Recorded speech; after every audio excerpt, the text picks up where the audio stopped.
So tell me, when you hear though Generation Award, what I mean, what comes to mind for you? The Generation Award, Chris Pratt. What comes to mind? I guess you know, the idea that I've been here in Hollywood for 18 years. I was at the Hollywood, you know, MTV Movie Awards some 15 years ago, and I was a young kid in that audience, like wondering if I would ever be up on that stage. So it really feels nice. It's an honor. I hope to accept it with some grace and be able to pass on a little bit of wisdom and some jokes. And you know, mostly it's just nice to be out here and see the fans, see the carpet, have a lot of fun. And I've always loved this show. It's a fun one.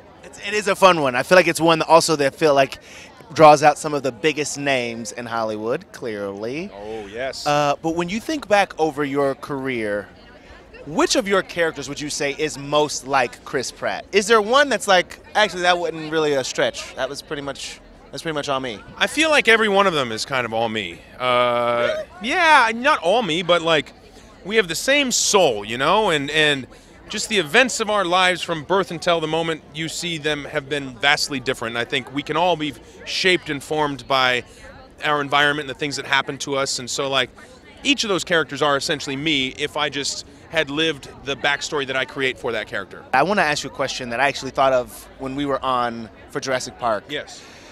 You are one of those people I feel like we've seen you in the smaller roles for a long time, yes, and then you exploded as a leading man.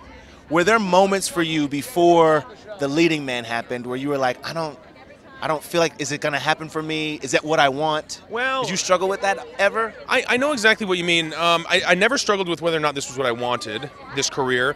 And I also had a pretty low bar for what would satisfy me as an actor. I felt like if I didn't have to do another job to supplement my income, then I've kind of made it, you know, like I was a waiter, and then there was a moment, and a bartender. They love the bar that I used to work at. That's why they're cheering that.